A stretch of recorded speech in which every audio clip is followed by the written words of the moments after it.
يا حي يا قيوم يا ذا الجلال والإكرام برحمتك نستغيث أصلح لنا شأننا كله ولا تكلنا إلى أنفسنا طرفة عين يا حي يا قيوم يا ذا الجلال والإكرام برحمتك نستغيث أصلح لنا شأننا كله ولا تكلنا إلى أنفسنا طرفة عين وبعد.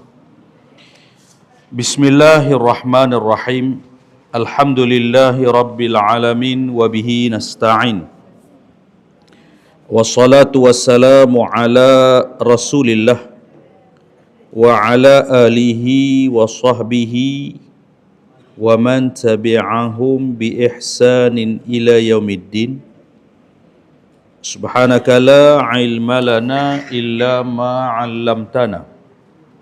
Innaka antal alimul hakim. Wala hawla wala quwwata illa billahil aliyyil azim. Rabbi shrah li sadri wa yassir li amri wahlul 'uqdatam min lisani yafqahu qawli. Rabbi yassir wa la tu'assir wa tammim bil khair. Birahmatika nasta'in ya Fattah ya Rabbal alamin wa ba'd. Qala al-muallifu rahimahullahu ta'ala wa nafa'ana bi'ulumihi amin. Alhamdulillah, syukur kepada Allah Ta'ala. Dengan limpah kasih dan sayangnya Allah Ta'ala bagi kita nikmat dapat kita datang rumah Allah, dapat kita melaksanakan fardu maghrib berjemaah dan berada dalam majlis ilmu. Mudah-mudahan kita dapat ambil manfaat. Jika kita guna naskah Jawi ni, sambungan kita di muka surat 31 dekat fasal tu. Tak. Selepas habis berkait dengan ukuran dua qullah. Dua qullah tu iaitu bersamaan 500 kati Baghdad, ataupun jika dikira bekas 4 persegi iaitu panjangnya satu suku hasta dengan hasta orang pertengahan, lebar dan dalam pun satu suku hasta. Maknanya satu hasta bersamaan dengan 2 jengkal. Kalau satu hasta suku pula 2 jengkal lebih, 2 jengkal setengah.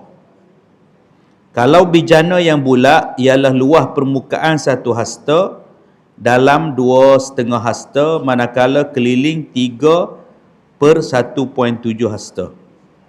Pada bijana 3 persegi, lebar 1,5 hasta, panjang dan dalamnya 2 hasta. Ni dia kata dengan sukatan minyak tanah ialah 11 ting menurut pendapat sesetengah ulama Fatani. Jadi sambungan kita faslun, fasal pada membicarakan. Jadi kalau bahasa Arab situ disebut lepas faslun tu fima yata'allaqu, pada benda yang berkait atau membicarakan, ataupun fi bayani ma yata'allaqu. Itu dipanggil takdir untuk penyusunan bab kitab tu lah. Fi faslun bayanun ma yata'allaqu bi. Fasal pada menyatakan apa yang berkait dengan benda mutanajjas atau benda mutanajjis. Kalau kita baca mutanajjis, iaitu benda jadi najis. Kalau mutanajjas, benda terkena najis. Jadi najis tu zat jadi. Kalau terkena tu maknanya dia zat dia tak najis, tapi terkena najis. Jadi boleh dibasuh atau dihilangkan dengan cara sama, basuh dan lain-lain. Dan yang suci dengan sama. Jadi satu perkara yang mutanajis jadi najis.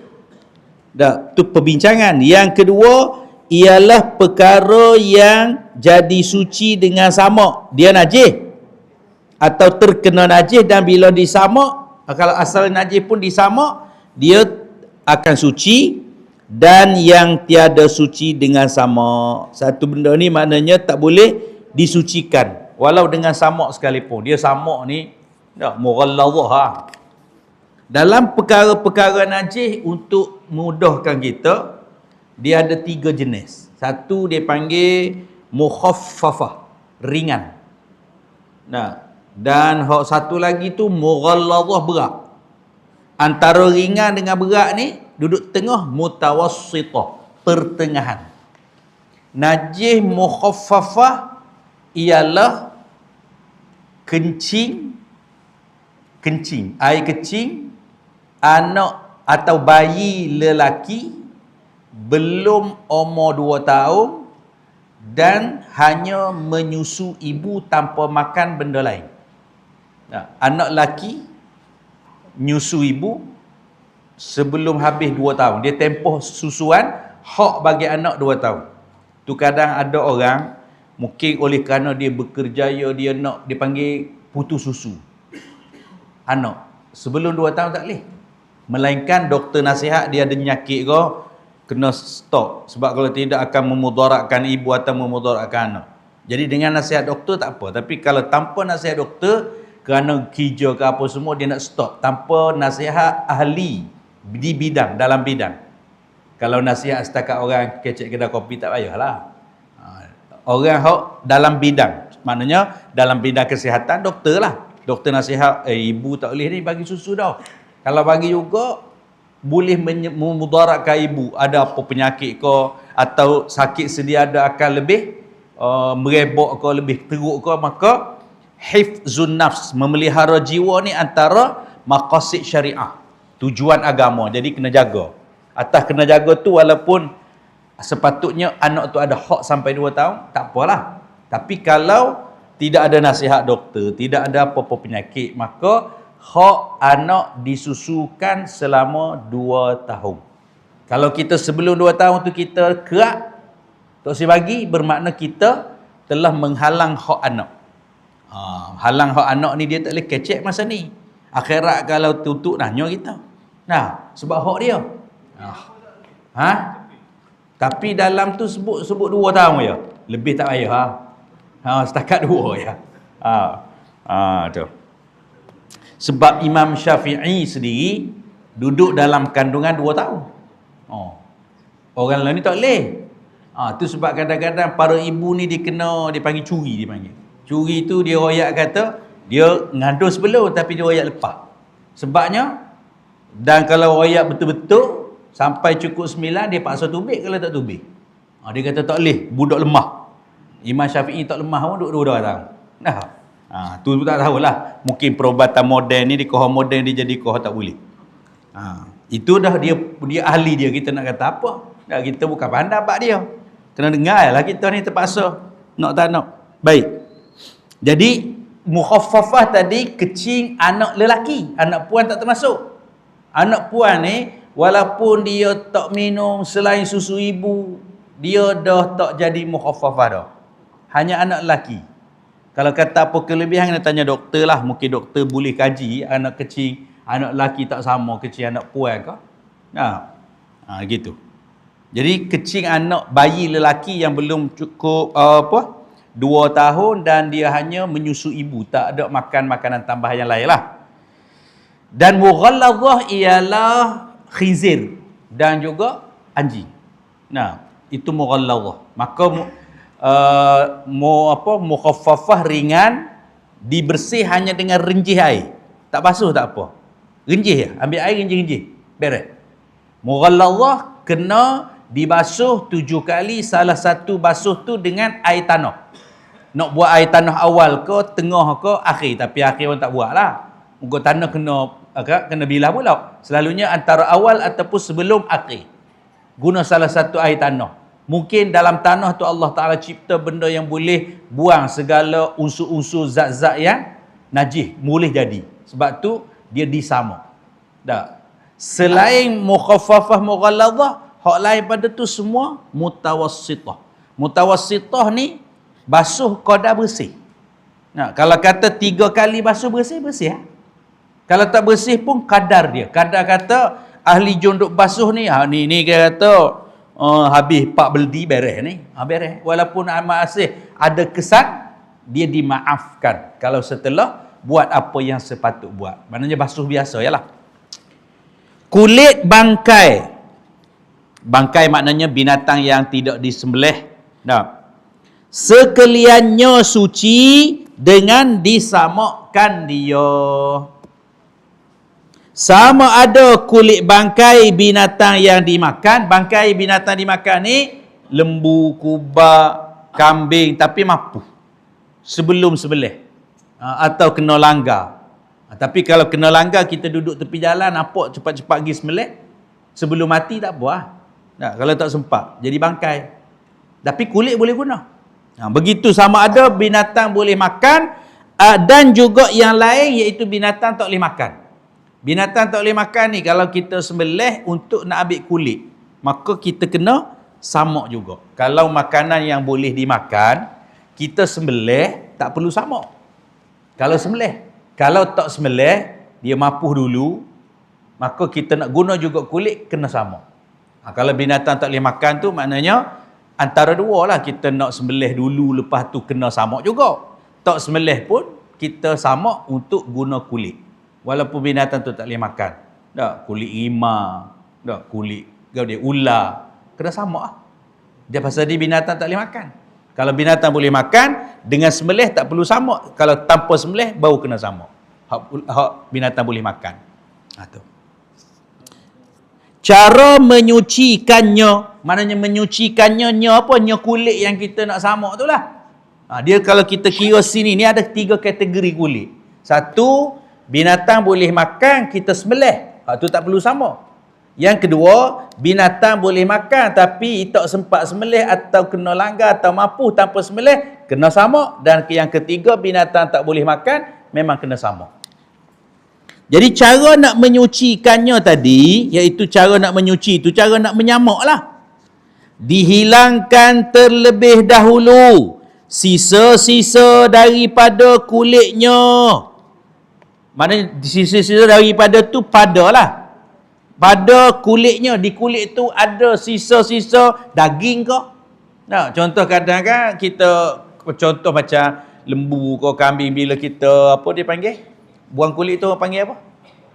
Lapah. Masa lapah tu ada kadang, orang cermak, dia lapah tu tak terlekat langsung daging.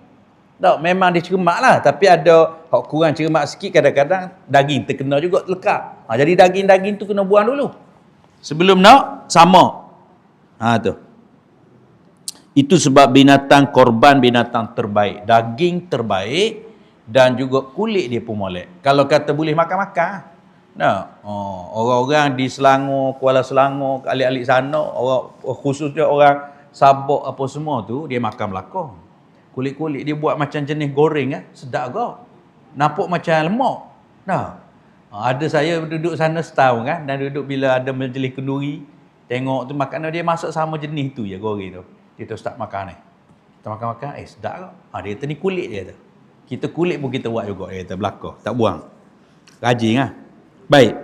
Jadi pertama pada kulit tu sisa daging Daging, darah, daging yang ada pada kulit yang terlekat, sama ada kita kurang cermat sikit terlekat ke, dan lain-lainnya. Lain-lain itu tak kira lah. Selain daripada darah, selain pada daging terlekat pada kulit, jika kita nak guna kulit tu, dibuang dulu yang lain. Tak kira apa jenis cara lah buang tu. Jadi daripada barang yang boleh membusukkannya, kalau kita bias itu, dia akan jadi busuk. Sebab tu kena buang. Cuma kita tengok orang ada buat kering. Kadang ada buat kering ni, dengan kalau daging terlekat pun kadang daging-daging tu pun macam okey. Sebab daging kalau kita jemur kering pun okey. Masa kita pergi di Kemboja kan, buat korban, kami duduk 2 minggu ke 10 hari. Sana banyak juga rumah yang tak ada petiai. Jadi pok dia tu belakang disiro. Macam siro gitu. ikan-ikan keli, apa tu, ikan-ikan ruang, semua dia buat style gitulah kau. Kita pergi 2 orang. Seorang tu dia ahli dia belajar, dia dapat ijazah dari Eropah. Ijazah dia tu perikanan. Tapi dia tak makan ikan.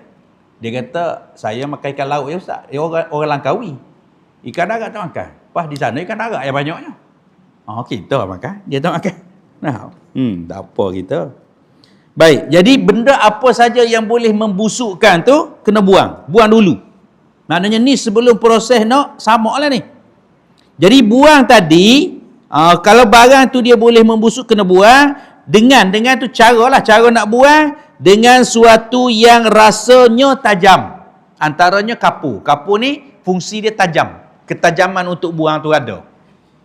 Dan kelak, seperti tawah dan buah manjakani.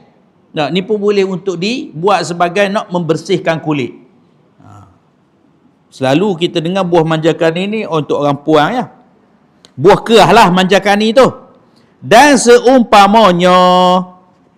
Jadi apa saja benda yang kita boleh buang daripada kulit apa yang tersisa untuk tidak jadi busuk. Dan seumpama buah kerah, seumpama tawah, yang mana ada sifat tajam dan ada sifat kelak. Termasuk kapur lah. Dan walaupun bahan penyamak itu najis sekalipun. Tak, bahan nak buat tu dia najis, boleh. Tapi sebab apa? Sebab kita nak bilah pula. Kalau tak bilah tak boleh. Sebab najis tidak boleh menyucikan najis. Cuma ni sekarang ni dia bukan nak cuci lagi. Sebelum proses cuci, dia nak buang dulu kesan-kesan. Dia kata kalau orang kata perlu digunakan najis pun untuk nak buang dulu. Dia bukan proses samak lagi ni. Baru proses nak buang. Kalau lah proses samak dengan najis tak boleh. Najis tidak menghilangkan najis. Seperti contoh dia kata boleh guna bahan seperti taik merpati. Taik merpati ni ia memadai boleh. Boleh juga buang kesan-kesan hak tak mau apa pada kulit yang boleh menyebabkan kulit tu jadi busuk. Melainkan hak tak boleh samaknya kulit anjing. Ni samak dengan apa benda pun, walaupun kata dengan klorok ke bapak klorok semua tak boleh. Anjing dan babi, khinzir lah. Ni 2 benda yang mughalladhah. Oleh kerana dia mughalladhah, dia tak boleh dicuci dah. Tadi kalau kita kata dengan samak tu nak kira bukan mughalladhah dah. Mughalladhah ni tak boleh dah cuci. Dan yang diperanakkan dari keduanya daripada anjing dan khinzir tadi. Maknanya sebab tak kiralah alik ibu ke alik bapak dia tu anjing atau babi atau salah satulah. Diperanak daripada keduanya atau daripada salah satu dari keduanya dengan binatang yang suci lain. Maknanya dengan sebab perkongsian binatang suci, kambing. Tapi tu anak campur, kambing dengan anjing tak boleh lah. Maka tiada suci disamakkan dengan dia. Jadi kulit anjing, kulit babi adalah terkecuali. Maknanya tak boleh nak samak lah. Samak selain pada tu ya. Jadi kena buang dulu benda, baru nanti nak samak. Itu tadi baru buang tu. Maka apabila disamakkan kulit yang tersebut apa? Kulit-kulit binatang selain pada anjing babi tu. Kulit lain pada tu binatang boleh makan ke tak boleh makan ke, kita boleh samak jika nak gunakan kulit tu. Jadi kalau timbul soalan tentang gading, gigi, jadi tak termasuklah. Ni kulit je ni. Yang gading gigi tak termasuk. Hak tu tak tahu lah. Kena tengok pula lepas ni. Kalau ada cara atau dia bagi tahu akhir-akhir sikit ni. Maka apabila disamakkan kulit yang tersebut itu, yang kulit selain kulit anjing babi tadi, kalau boleh makan ke tak boleh makan. Hak boleh makan kalau sembelih tu tak samak pun tak apa dah. Tapi kalau tanpa sembelih, dia mampu ke kambing, maka kita kena samak. Ataupun binatang tak boleh makan seperti kita kata tadi, ular ke, dak serigala ke, kulit dia tu. Rimau ke, kita nak guna, kita samak dulu. Maknanya cuci buang dulu. Lepas tu, sucilah zahir dan batinnya.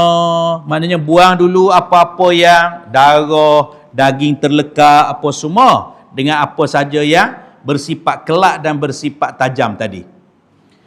Dan dimaafkan sedikit bulu padanya. Kalau ada terlekat bulu. Manakala bulu bangkai. Ni. Kalau orang tanya tadi gigi gading ni ya. Manakala bulu bangkai, tulangnya tulang bangkai, kukunya, tanduknya dan lain-lainnya najis sekaliannya, tiada suci disamakkannya. Samak pun tak cuci. Lepas tu tak boleh simpan lah kiranya. Sebab dia tak boleh nak samak. Basuh tak boleh, basuh tak jadi. Dia kena samak patutnya, samak pun tak jadi. Dan dikehendaki dengan bangkai binatang itu yang hilang hidupnya, nyawanya tanpa sembelihan. Itu makna bangkai. Yang mu'tabar pada syarak. Maknanya hilang nyawa tanpa sembelih syarak. Kalau sembelih bukan syariat, tak putus horak ke, tak kira ke. Jadi hilang hidup, hilang nyawa tanpa sembelih yang mu'tabar pada syarak. Seperti sembelihan binatang yang tiada dimakan, seperti kaldai. Tu pun mungkin ada ikhtilaf tentang kaldai, ada orang makan. Hak tak boleh makan kata, dia sembelih. Lepas tu macam mana? Sembelih pun tetap kena sama. Buat apa? Sebab ni binatang tak boleh makan. Dia kalau binatang boleh makan, dengan sembelih tu tak perlu dah sama. Itu ya beza. Maknanya binatang boleh makan ni ada dua jenis lah.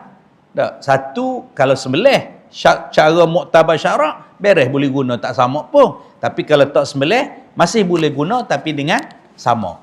Adapun binatang tak boleh makan, dia semua kena sama. Kalau kata dia nak sembelih dulu pun, pada syarak betul dah. Tapi binatang tu tak boleh makan, kena sama juga. Dia kata contoh binatang yang tak boleh makan seperti kaldai, baghal, iaitu kacukan kaldai dengan kuda, dan yang disembelih dengan tulang, dan sembelihan orang kafir, majusi. Ini pun di antara dia tidak dikira sembelihan. Maknanya tidak dikira sembelihan tu, sembelih dengan tulang. Kenapa tak tahu? Kalau tulang tu tajam. Dia sebenarnya nak sembelih tu benda yang tajam. Boleh cepat mati. Tu di antara adab lah cepat mati tu. Sebab tosih jadi menyeksa. Sebab tu Nabi suruh tajamkan supaya jangan seksa binatang. Sebab kita perlu beradab juga, walaupun sembelih kata untuk bagi dia mati nak makan, tapi dalam masa sama adab kena jaga juga. Dan juga sembelihan orang kafir majusi. Sebab apa dia kait dengan kafir majusi, tak kata kafir saja? Sebab kafir ahli kitab kadang-kadang mereka punya sembelihan boleh makan. Maknanya Yahudi Nasrani yang betul-betul berpegang dengan kitab. Yahudi dengan kitab Taurat, Nasrani dengan kitab Injil. Tapi kalau yang ada hari ni, wallahu alam, macam tak boleh. Cuma orang-orang Mesir kadang dia masih pegang. Dia kata boleh. Sebab kami masa pergi ke Colombia, kita pergi ke Pulau San Andres. Pulau San Andres ni kot pulau dia. Pulau yang warna laut dia ada 5 color. Ada air warna kuning, air warna merah, air warna biru. Memang kelas lah cepat dia tu. Orang dia macam mereka pun ada. Tapi orang luar banyak mari. Jadi kita pergi sana duduk seminggu, imam masjid, imam Mesir. Tak kita sana ikan murah. Beli ikan tak beli ikan tak ada khilaf dah. Tapi kalau daging, ayam masalah. Ayam mari mana? Ayam hidup tak nampak. Ayam hak kena sembelih dah. Siapa sembelih? Jadi tu imam tu dia makan. Ayam dia makan, daging makan. Kita kata, pas sembelihan ni pasti tak siapa sembelih? Orang Islam ke? Satu dia kata mungkin ahli kitab. Kalau tak ahli kitab pun dia kata atas dasar nak berhati-hati, dia kata masa nak makan tu baca bismillah. Sudah. Orang masa nak sembelih tu macam bismillah, dia kira masa nak makan tu. Bismillah, kata parok gini. Kita pun tak berani makan dengan dia. Kita kata baik cari ikan yang selamat kalinya. Tak, tempat ikan murah. Allahu Akbar. Jadi tak tahulah dia punya, mungkin kita punya anggapan kita, dia berpegang gitu. Maknanya ni sembelihan ahli kitab. Maknanya orang Nasrani, kebanyakan dia orang sana Nasrani, dah ahli kitab. Dia pegang atas ahli kitab tu baru. Sembelihan ahli kitab boleh makan. Tu. Baik. Jadi dia kata, mana tadi?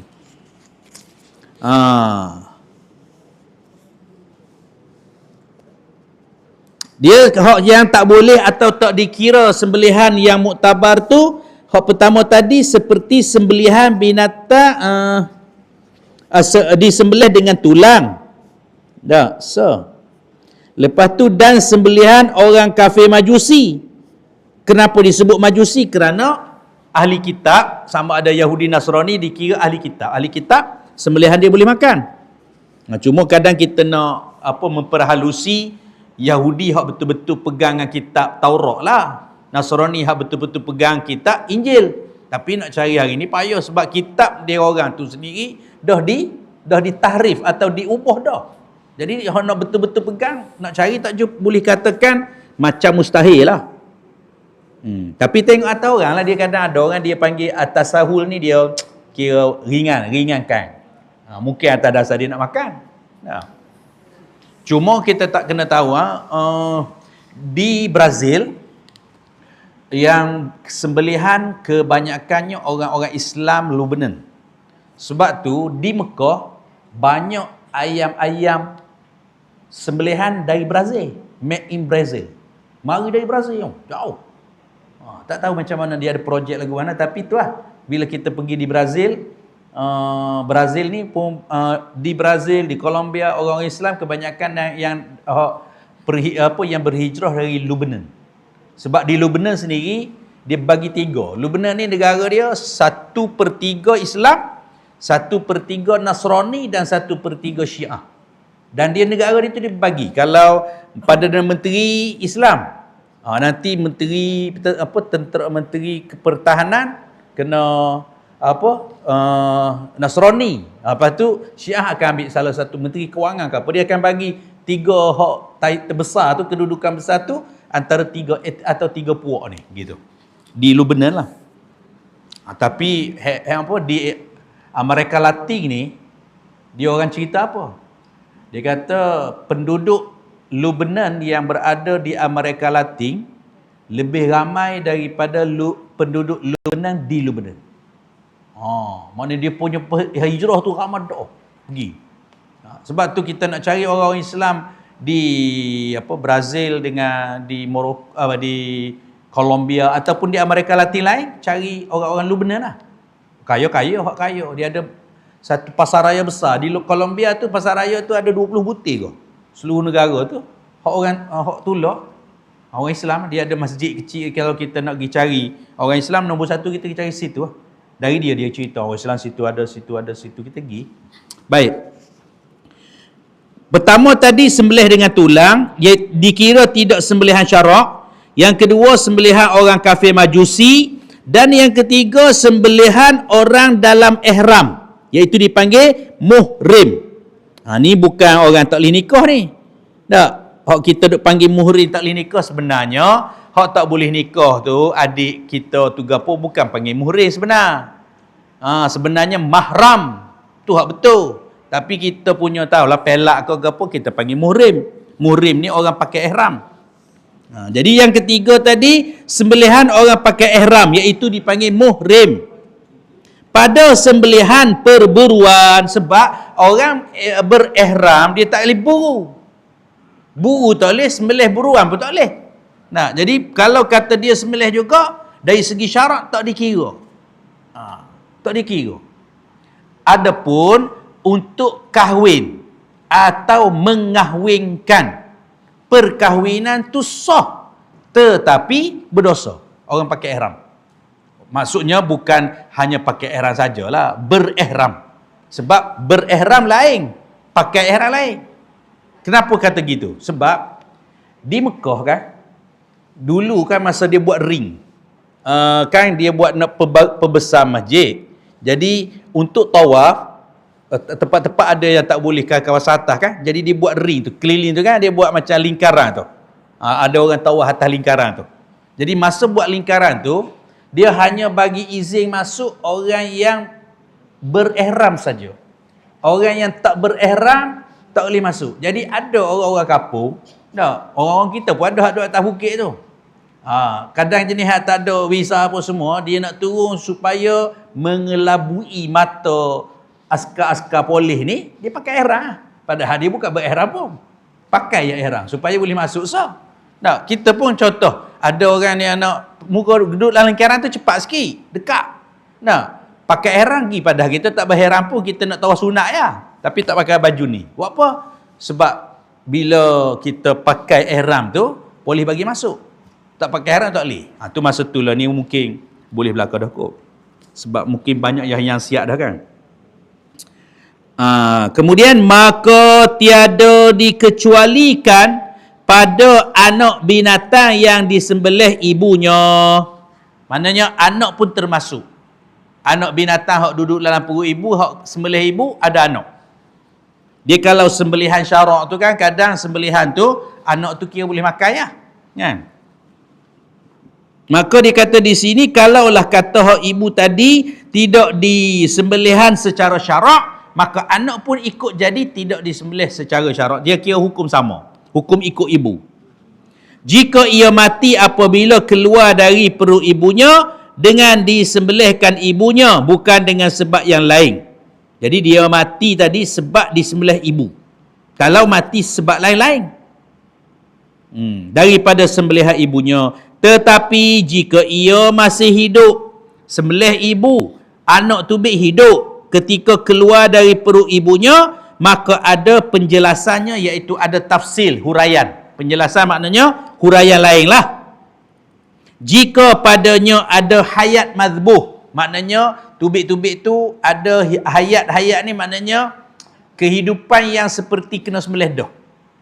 Maknanya tak lama lah. Kalau kata ada hayat mazbuh, halal tanpa disembelih pun. Sebab apa? Masa keluar tu masih hidup, tapi hidup pun hidup macam hidup, hak kena sembelih dah. Dan jika ada hayat kekal padanya, tapi kalau tubik tu lama hidup, maka tidak dapat tiada daripada disembelihkannya, kena sembelih juga. Ni di mananya dia buat mari furuk lah, cabangan. Permasalahannya masalah lain ni bukan masalah nak sama ni. Ni cara kadang-kadang ulama kita, tak kiralah ulama Arab ke ulama Melayu, dia sama ikut cara. Maknanya sekarang perbincangan kita ni bab sama, tapi tiba-tiba dah tubik tentang masalah kalau benda binatang boleh makan, kalau kita sembelih dengan cara syarak tak perlu kita sama. Tapi kalau tak disembelih secara syarak, dan termasuk tak sembelih cara syarak tu dengan tulang, orang kafir majusi, orang dalam ihram untuk binatang buruan, jadi tak dikira syarak. Jadi lanjutan daripada tu, bagaimana pula jenis binatang yang jenis adana. Tu maknanya macam perbincangan lain sebenarnya. Jadi dia bagi tahu, tengok kepada anak tadi. Kalau sembelih ibu tu masih ada hidup dengan hidup yang seperti sembelih, kira boleh lah. Tapi kalau hidup tu hidup yang lebih lagi, maknanya ibu disembelih dah, tapi anak tubik tadi tu masih ada hidup yang bukan hidup sembelihan, maknanya macam lama lagi apa boleh hidup, maka untuk makan dia tu kena sembelih lain. Maknanya tak boleh tanpa sembelih lah, kena sembelih juga. Dan jika ada hayat kekal padanya, maka tidak dapat tiada. Tak dapat tiada ni maknanya mesti. Maknanya tidak dapat tiada, maksudnya mesti. Tu. Mestilah. Maka tidak dapat tiada. Tidak dapat tiada maknanya mesti daripada disembelihkannya. Kena sembelih juga. Dan bangkai manusia suci. Tapi orang tak panggil bangkai. Orang panggil mayat. Cuma sini dia nak bagi tahu lah seperti mana binatang tu hak mati, kalau tanpa sembelih panggil bangkai. Lepas tu manusia tak ada orang sembelih. Tu kadang dia panggil kiyah sama gak bangkai, tapi kita tak panggil lah bangkai. Panggil orang mati atau mayat. Demikian juga tulang dan bulunya. Maknanya tulang manusia, bulu manusia semua tu tak boleh diguna pakai. Manusia tu dia suci. Tapi bukan suci boleh makan. Suci lah. Sebab tu ni dalam mazhab Syafi'i berlawanan mazhab Hanafi. Mazhab Hanafi, mayat yang telah meninggal dia suci, tapi tak boleh bawa naik masjid. Tu kadang sebahagian dia kata nak kata suci guna tak boleh naik masjid. Dikira hak mati ni tak ada hayat ni dikira tak suci. Sebab tu dia punya masjid-masjid orang-orang mazhab Hanafi, tempat sembahyang jenazah dia kalau nak mari masjid luar. Dia tidak dalam. Dia tak boleh buat naik dia dalam masjid.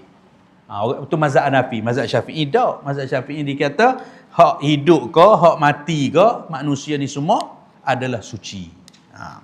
Lepas tu kenapa kena mandi kalau kita kata dah suci? Mandi buat apa? Mandi tu sebagai kemuliaan. Mandi sebagai kemuliaan bagi orang, maknanya kerana mandi dan agama suka yang bersih, sebab tu dimandikan.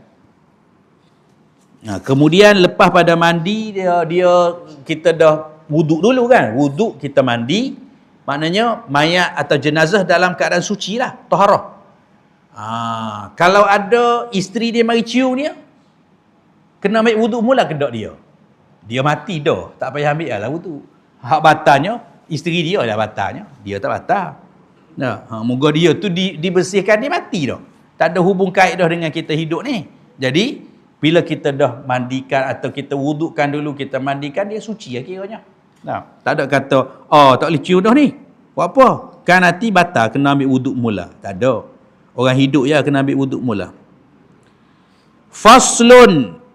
Ini suatu fasal fi bayani pada menerangkan ma yata'allaqu apa yang ada hubung kait isti'malul ina menggunakan kain berjana bekas emas dan perak, az-zahab wal fiddah, penggunaan bekas emas perak.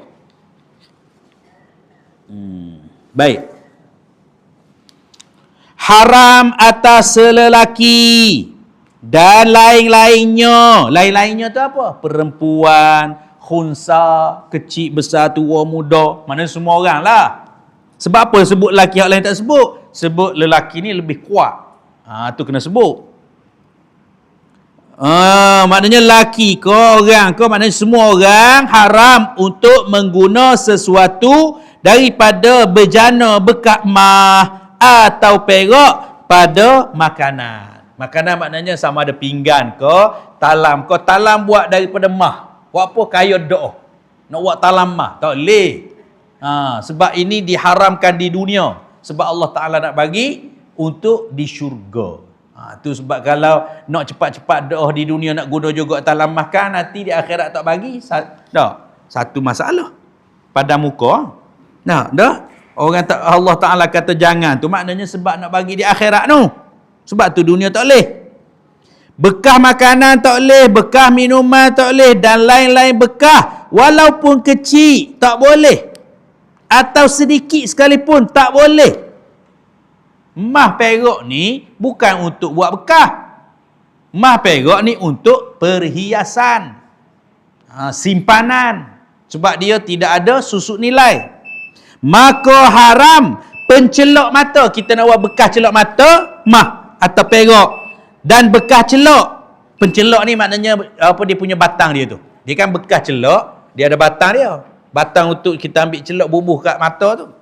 Jadi batang celok ke, pencelok dan bekas celok pun tak boleh. Emas tak boleh, perak tak boleh. Penyolek gigi. Penyolek gigi ni pada hak kayu buluh tu sudahlah. Jarum. Sudu. Sisir maknanya sikat lah. Bekas ukup mengasapi kemiang, iaitu ukuk-ukuk ni bekas nak mengasak yang kemiang dan sebagainya. Ni semua tak boleh diperbuat dari emas dan daripada perak. Kalau orang jenis minat juga dia tengok bekas macam bekas celok tu daripada emas, tapi emas tu dia untuk bukan guna, hanya untuk jadikan simpanan.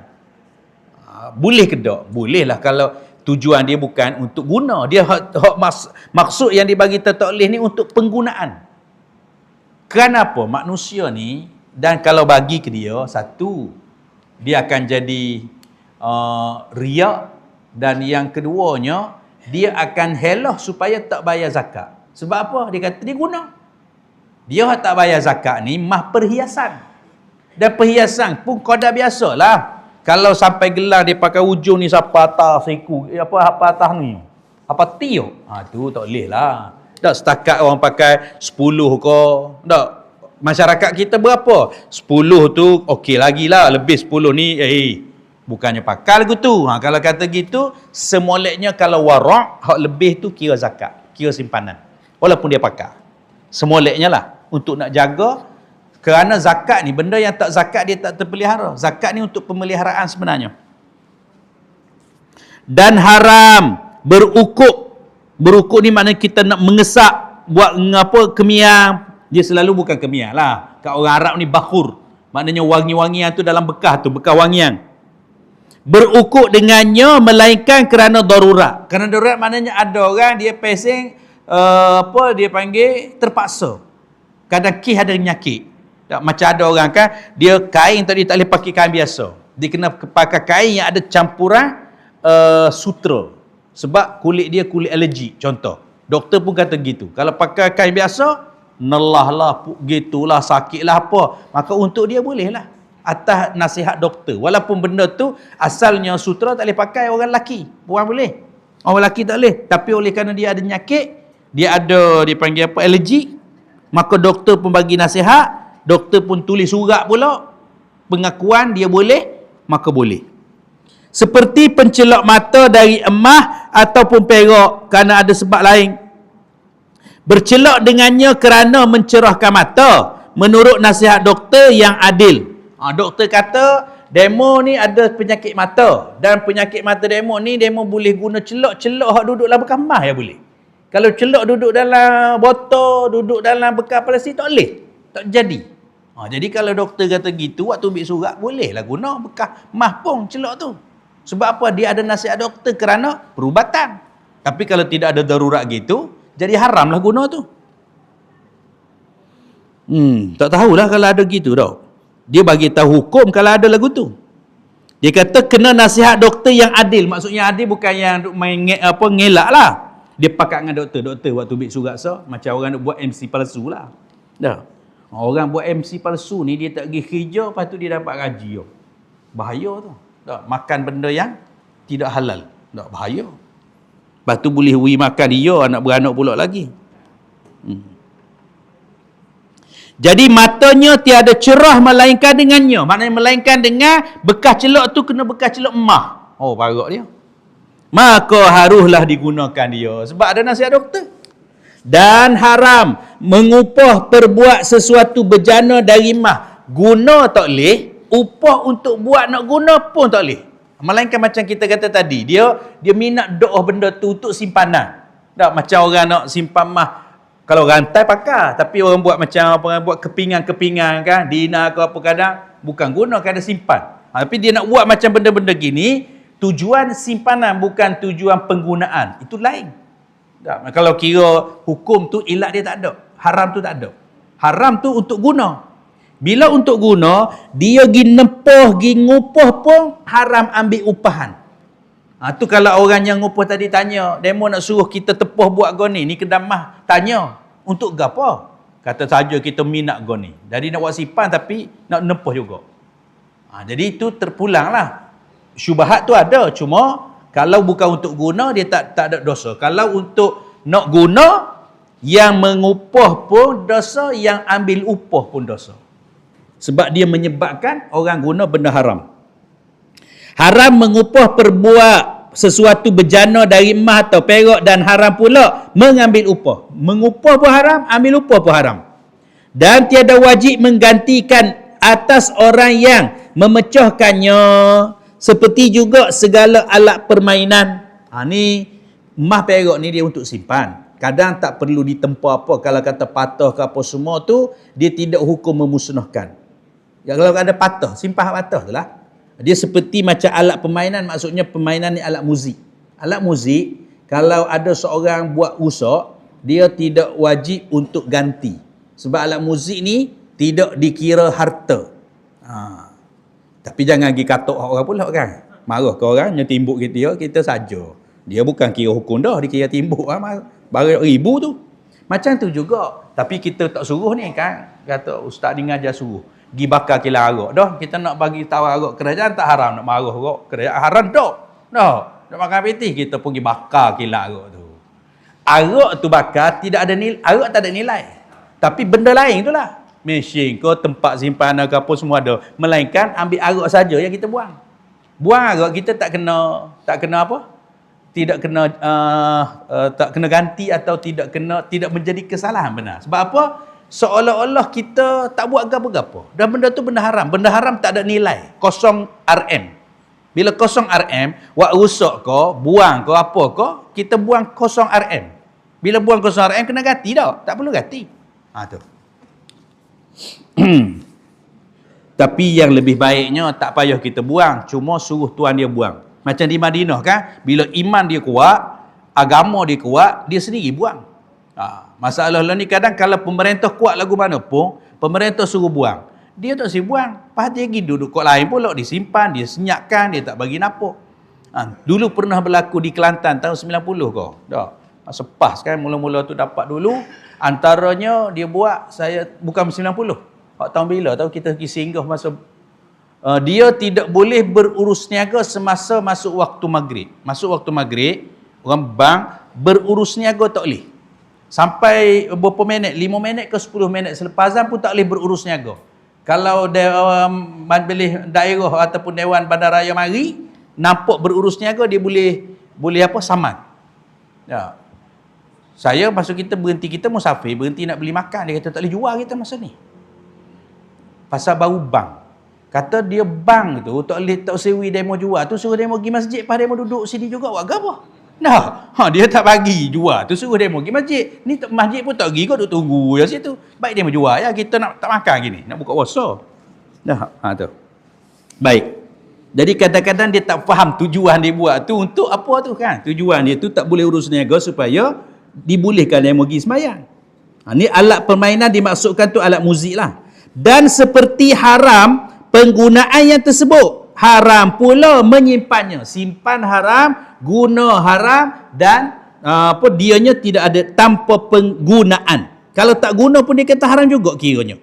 Pada pendapat yang asah, pendapat yang lebih sahih. Ditulis bawah tu kan, al-asah huwa ar-ra'yu ar-rajih minal wajhain. Pendapat yang paling kuat daripada dua pendapat. Li ashabil Imam Syafi'i. Wa dzalika idza kana al-ikhtilaf bainal wajhain qawiyan bin nadhri ila quwwati dalil kullum minhuma. Dia selalunya bila ada dua pandangan hak mana lebih kuat kerana kekuatan dalil.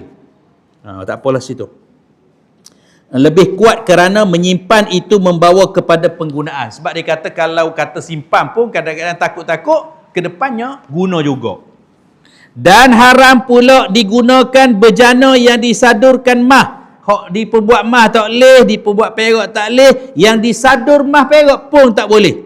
Jika terdapat suatu daripadanya dengan dilintangkan atas api, maka jika tiada haram. Ni satu lagi kadang dia disadur tu kenapa?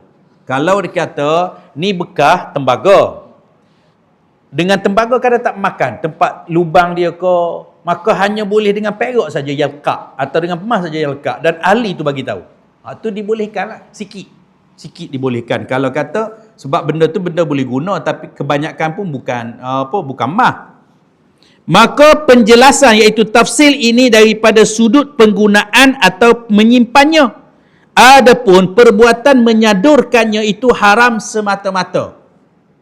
Demikian lagi memberi upahnya, mengupah untuk sadur dan mengambil upah sadur, dan tiada haram bejana mah dan perak yang disadurkan dengan tembaga. Bekas mah, sadur tembaga, dan umpamanya jikalau terdapat sesuatu daripadanya dengan dilintangkan atas api. Demikian lagi jika dikaratkan bejana mah dan perak sekira-kira karat itu menutupi zahir dan batinnya, maka padanya pemerincian, makna kena ada tafsil dia punya perbincangan yang tersebut, dan harus mengguna bejana yang lainnya. Mah perak tak boleh, Tak, saduran-saduran mah perak pun tak boleh. Benda yang kita guna. Selain tu boleh.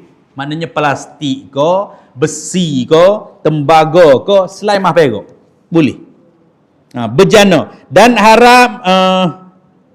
harus mengguna bejana yang lainnya. Lainnya tu lain daripada mah perak atau saduran, daripada kedua-duanya mah perak. Kedua tu mah perak seperti bejana yakut permata. Boleh. Marjan, aqiq. Ni semua benda-benda harga mahal lagi ni. Dan barang sebagainya. Dan haram memakai bejana yang ditampal dengan perak. Bekas besi, bekas tembaga, tapi bubuh perak sebagai tempat tampung. Tampung pula yang besar tempat tampalannya pada pandangan orang ramai. Kalau sikit sangat, kadang dimaafkan. Kerana perhiasan. Tetapi jika besar, kerana suatu keperluan hajat. Kalau ada hajat, ahli yang buat tu kata, kena tapung dengan perak je ni. Kalau kata bekas tembaga, dengan tembaga juga tak makan, dia kata. Contoh. Haruslah serta makruh. Harus tapi makruh. Ataupun tempalan tu kecil, pada pandangan orang ramai, kerana perhiasan, maka ia makruh. Hak kecil, makruh. Atau kerana suatu keperluan yang lain, kerana ada keperluan, tiada makruh. Adapun tampalan emas, maka haram semata-mata tanpa memerlukan penjelasan lagi. Kecil ke, besar ke, tampal mah tak boleh. Haram. Tampal perak, tengok. Kecil, taklah untuk nak bagi perhiasan, dan ada keperluan, tu kata ada harus dengan makruh. Ada yang makruh saja. Wallahu a'lam. Bismillahirrahmanirrahim. Allahumma anfa'na bima 'allamtana wa 'allimna ma yanfa'una wa zidna 'ilman walhamdulillahi ala kulli hal. Subhana rabbika rabbil izzati amma yasifun wa salamun alal mursalin walhamdulillahi rabbil alamin. Taqabbal.